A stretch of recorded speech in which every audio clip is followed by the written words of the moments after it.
was sitting at my computer the other day and I spotted that Bonhams were having an auction on the 22nd of May 2024, and I was scrolling through and I saw they had two Edwhite Speedmasters, which are very interesting watches to follow because they can go for between £5,000 or £6,000 all the way up to about 25,000, and valuing the middle ground is very, very interesting. The first one here is the lot 68, and the bid on that was £4,800, but you can see here that they sold it for 6,144. Actually, if you add in the VAT on the premium, it comes to 6,412, which equates to $8,165. There is a second Edwhite, this one, and this was bid to £4,500, but the eventual selling price, including the 20% VAT on the commission, was £6,012, which comes to $7,650.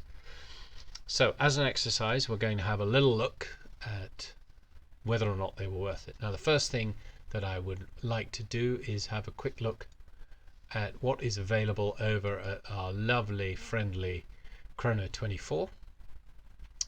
And the cheapest Edwhite that isn't a crock of rubbish is this one, 10,800, so just under $11,000. Let's click on it and see it, and we can see very easily that the dial is kind of sort of dry looking in parts. The step here is very white. It's got little sort of, it's white, but the markers seem to run over the step without damage, and sometimes that can indicate loom has been adjusted. If this has been adjusted, it was a long time ago. I'm not too worried about that, to be honest. The blue-grey bezel has considerable damage. Isn't an especially attractive thing. Some people like these blue-grey bezels, but anyway, bottom line is this is a $11,000 watch, and it has a Naiad crown here, which some people might be very excited about, which is great. And so let's go back and just take a second look at a second one, and here we've got another one, again tired dial, with very clean markers this time. That definitely has been adjusted, and 32 tooth crown. Again, none of these things are a disaster, but they want what do they want? $12,000 for that. Finally, we'll just have a quick look at this one, and it looks like original pushers. Dial looks pretty dirty, doesn't it? Unsure whether they're offering it with the bracelet or without. It's such an unattractive watch, I can't be bothered to find out. And anyway, the bracelet's non-original. Okay, so nothing on Chrono 24 less than 10,000. And these two watches, as I said, this one sold for $8,100, $8,150, and this one sold for $76.50. Can we break them down and see if they were worth it? There's two ways to look at a watch. You've got to see, is it worth it, and the other thing is it attractive? So if we get the description up, it's always wise. Bonhams have a habit of getting quite nice family watches with paperwork and things, and I can't work out what this one is exactly, because if we look at the picture, we can see that the bracelet doesn't really go with the watch. It looks like a bracelet from an 18mm watch. However, what we can see is this bezel looks really crisp. The print and the font look very nice. I think it is an original Omega bezel. You know, there's only a matter of time before, you know, tricky dealers start buying the counterfeit bezels and distressing them. But that dirt that you see around there, that'll all come off. Hopefully it won't take the paint with it. That'll all come off, and I think what we have here is quite a pristine bezel.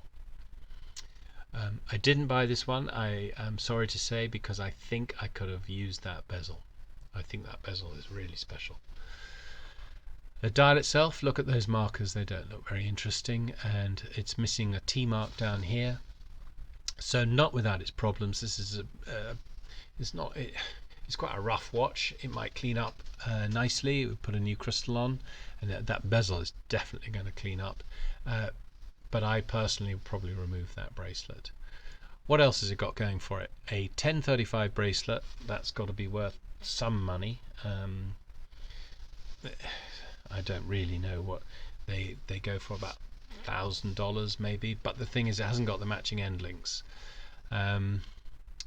Guarantee booklet. That's always nice to have a guarantee booklet. So can we justify the price on this? Well, let's see.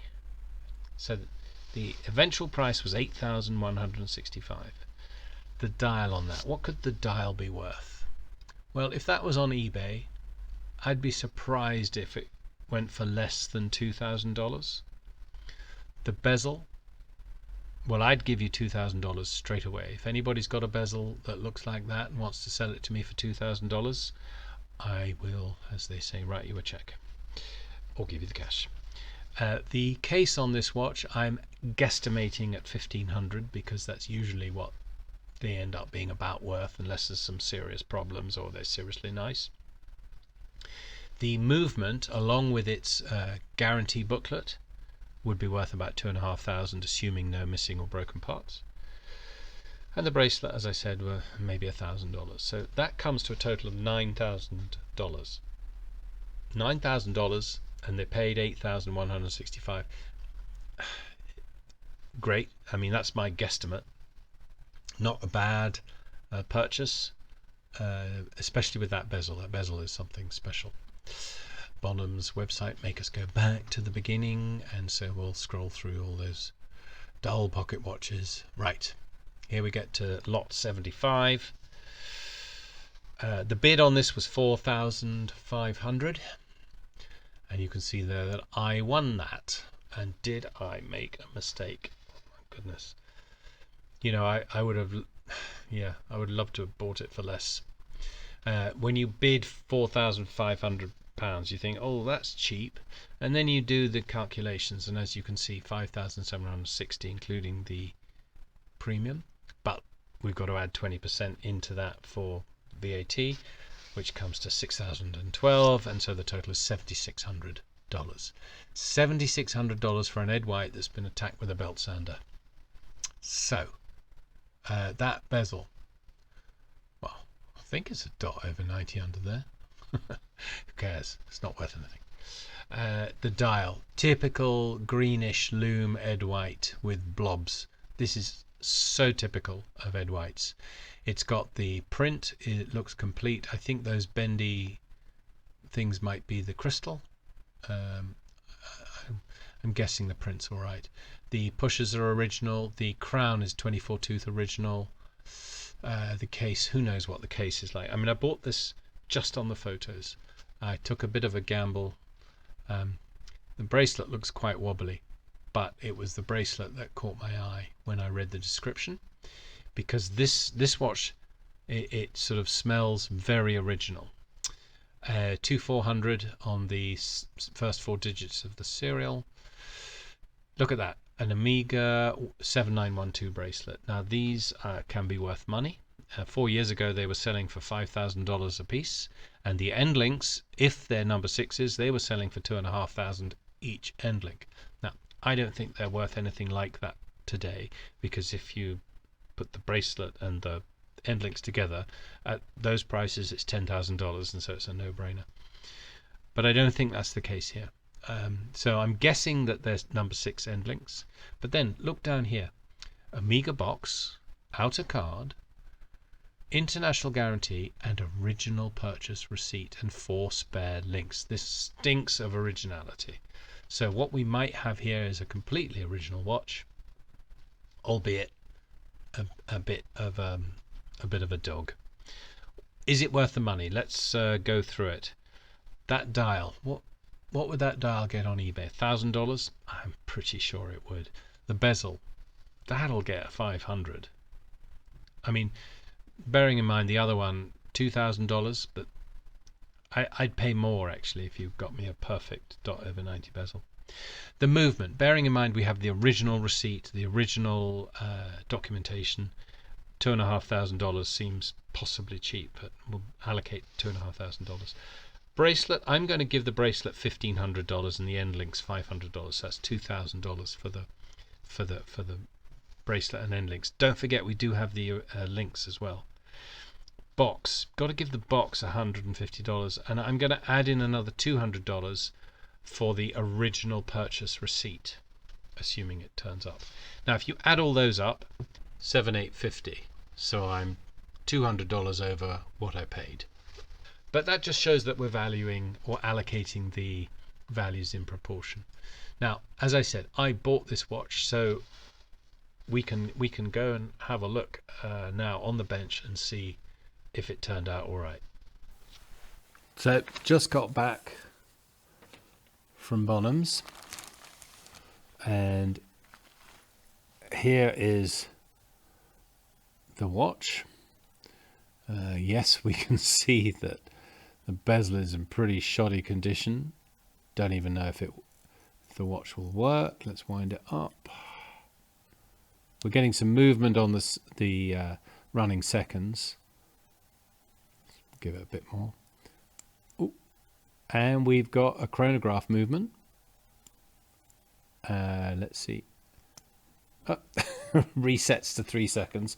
That's not good. But you know, we're going to service it anyway, so we can see that the case is heavily worn. All right, we're going to take some photos of that. Let's see what we've actually got. This is very exciting. Oh, look at that. Look at this. We've got lots of documents. So we've got the original Omega guarantee, you and your Omega instructions. What is this? I haven't even looked at that. William Muir Limited. That's £55, is it? Is that £55? I think it is. In 1966. That's, and then what's that?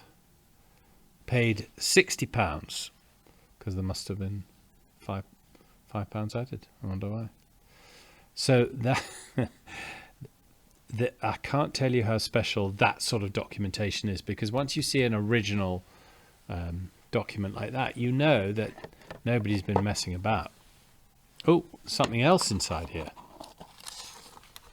What's this? What's this?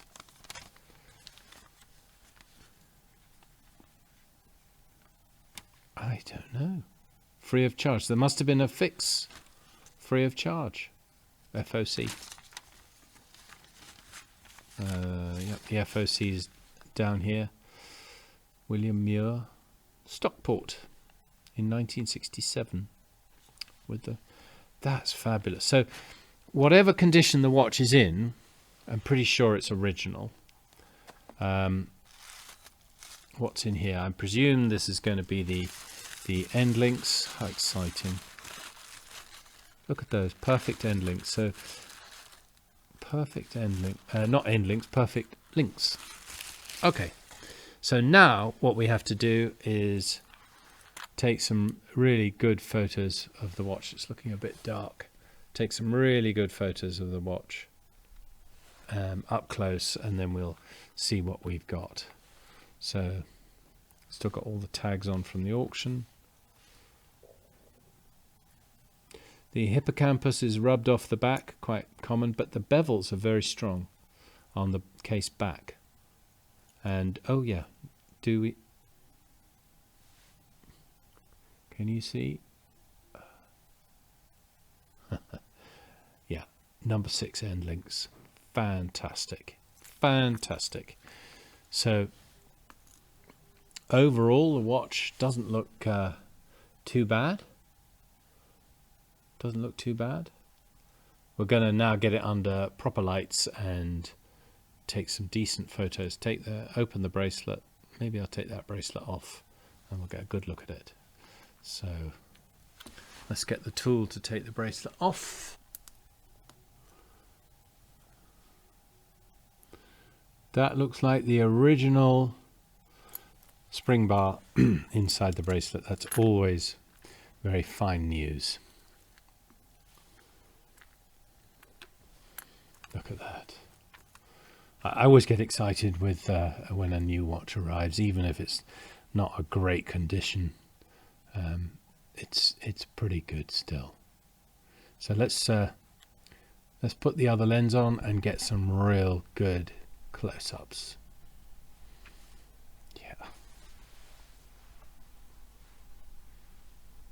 So this is the first photo, and we can zoom in and see that untidy loom, details of the rather untidy bezel, and generally we can see that the body color of the dial is looking pretty good. But if we change the lighting and we put it on a black background, we can see that the loom is not an attractive sort of loom, and it's something that I'm going to look very closely at to see whether or not it is original. Some of these Ed Whites had this funny, horrible loom, and here we can see the service marks. Well, this particular watch has 4 service marks, which is interesting. It shows it's been used, worn, and indeed cared for. So I decased the movement just so that we could get a proper look at the dial, and here we go with the dial. Look at that untidy loom. There's binder leaking out. Look, you can see it on the 5. The T-Swiss made T is absolutely perfect. That's really, really ugly marker material. As I said, I've seen it before on Ed Whites. And go up here. Oof. Yeah, I'm in two minds.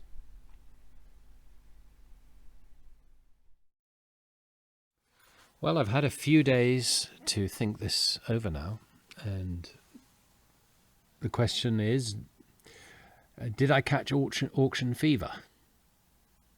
Short answer is a little bit. I think the other watch in the sale may have been a better buy for the slightly more money because of the bezel. And I think that had I viewed the auction in person, I may well have done just that. Of course, maybe the other bidder on the other watch would have overbid. The best thing about this watch is that it is a apparently one owner watch that has had 4 services, and that's about it. The parts on it all appear to be, original, but this bezel is destroyed. The dial has 1 or 2 little damages. It's got a little damage on that sub-dial. It's got evidence of a hand drag there, but really not bad. It's got a complete set of print, which is good. The binder is leaking from the markers, which in most watches would indicate an adjustment of the loom. In an Ed White, you have to be super careful dismissing a watch as a reloom, because the original looms were so bad and so ugly, just like this, compared to the sort of pumpkin, even sort of cake icing that sort of people all seem to want and demand. So I'm still in two minds as to whether this is original loom or not. If it's not original loom, I will send the dial for relooming, because once if you've got a bad reloom, you might as well have a good reloom. It's going to be serviced. That crown looks original, pushes original. Case is a bit rough. I'm not going to touch that. The bevels on the back are absolutely perfect, even though there's no hippocampus. The bracelet's lost all its springs, and that, honestly, I got excited when I read the description, seeing a 7912 bracelet with number 6 end links, because they're so sought after. The number 6 end links once traded for $5,000, so not today. So, did I make a mistake? Well, mistakes are only made if you're unhappy with the watch. Am I unhappy with the watch? No, I like the watch. The whole thing with all the papers and everything, it really tells a story. And I'll study the loom to see whether or not we reloom it. But otherwise, I think as a piece, it's a fantastic little piece of history, and I'm very happy to have bought it. I would love to have paid less money for it, but that's the story of collecting watches. Not the best buy I've ever bought. I'm ashamed to say it's not the worst.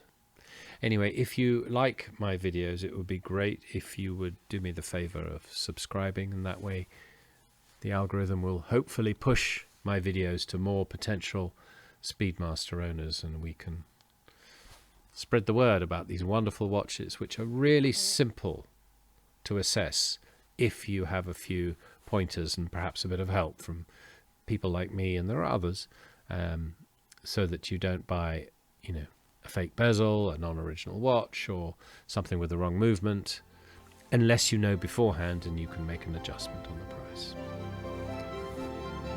Thanks for watching.